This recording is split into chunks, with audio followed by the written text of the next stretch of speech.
ആൾട്ടൻഹൈം ഓർഗനൈസേഷന്റേത് charity രംഗത്തെ വേറിട്ട പ്രവർത്തനമെന്ന് വെള്ളരിക്കുണ്ട് ഗ്രാമപഞ്ചായത്ത് പ്രസിഡന്റ് രാജു കട്ടക്കയം.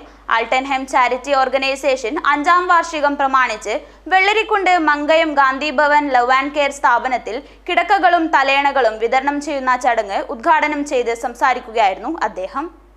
ആൾട്ടൻഹൈം ഓർഗനൈസേഷന്റേത് ചാരിറ്റി രംഗത്തെ വേറിട്ട പ്രവർത്തനമാണെന്ന് വെള്ളരിക്കുണ്ട് ഗ്രാമപഞ്ചായത്ത് പ്രസിഡന്റ് രാജു കട്ടക്കയം പറഞ്ഞു. ആൾട്ടൻഹൈം ചാരിറ്റി ഓർഗനൈസേഷൻ 5ാം വാർഷികത്തിന്റെ ഭാഗമായി Vellarikundu Mankayam Gandhi Bhavan love and care സ്ഥാപനത്തിൽ കിടക്കകളും തലയാണകളും വിതരണം ചെയ്യുന്ന ചടങ്ങ് ഉദ്ഘാടനം ചെയ്ത് സംസാരിക്കുകയായിരുന്നു അദ്ദേഹം. ഇവിടെ താമസിക്കുന്ന ആളുകൾക്ക് ഒരു നല്ല ഒരു വൈകുന്നേരം പകലും ഒക്കെ വിശ്രമിക്കുവാൻ വേണ്ടിയിട്ടുള്ള സൗകര്യങ്ങൾ ഏർപ്പെടുത്തി തന്ന ഇവരെ അഭിനന്ദിക്കുകയാണ്. അതോടൊപ്പം തന്നെ നമുക്കറിയാം, ഗാന്ധി ഭവൻ ഇവിടെ നമ്മുടെ അഗസ്റ്റിൻ ചേട്ടൻ ഈ സ്ഥലവും വീടും സംഭാവന ചെയ്തതിൻ്റെ ഭാഗമായിട്ടാണ് ഇവിടെ ഇത് ആരംഭിച്ചത്. അപ്പം ഇതിപ്പം വിപുലീകരണത്തിൻ്റെ പാതയിൽ കൂടെ മുന്നോട്ട് പോയിക്കൊണ്ടിരിക്കുകയാണ്. കൂടുതൽ ആളുകളെ, സ്ത്രീ പുരുഷന്മാരായ വയോജനങ്ങൾ ആളുകളെ താമസിപ്പിക്കുവാൻ വേണ്ടിയിട്ടുള്ള സൗകര്യങ്ങളൊക്കെ ഉണ്ടാക്കിക്കൊണ്ടിരിക്കുകയാണ്. അപ്പോൾ ഇത് പൂർണ്ണമായിട്ട് നമുക്കറിയാം, ആളുകളുടെ സഹായത്തോടു കൂടിയിട്ടാണ് ഇങ്ങനെയുള്ള സ്ഥാപനങ്ങളൊക്കെ മുന്നോട്ട് പോകുന്നത്.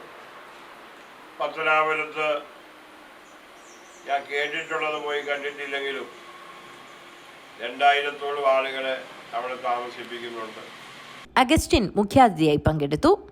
സംഘടനയുടെ ജില്ലാ പ്രതിനിധി നാസർ ചെർക്കല അധ്യക്ഷത വഹിച്ചു. ചടങ്ങിൽ ഗ്രാമപഞ്ചായത്ത് vice president Radhamani, standing committee chairman Abdul Khader, senior citizen forum president Puzhakkara Kunhikannan Nair, Malanad വികസന സമിതി ചെയർമാൻ സൂര്യനാരായണ ഭട്ട്, ഗ്രാമപഞ്ചായത്ത് മെമ്പർ സന്ധ്യ ശിവൻ, മുസ്ലിം ലീഗ് നേതാവ് ലത്തീഫ് കല്ലഞ്ചിറ, CPI നേതാവ് സാജൻ പൈങ്ങോത്ത്, കേരള കോൺഗ്രസ് നേതാവ് പ്രിൻസ് ജോസഫ്, BJP നേതാവ് സാജൻ പുഞ്ച, ഗാന്ധിഭവൻ ജീവനക്കാരായ ശങ്കർ, അമല തുടങ്ങിയവരും അന്തേവാസികളായ വിജയകുമാർ, ജനാർദ്ദനൻ, വേണു എന്നിവരും സംസാരിച്ചു.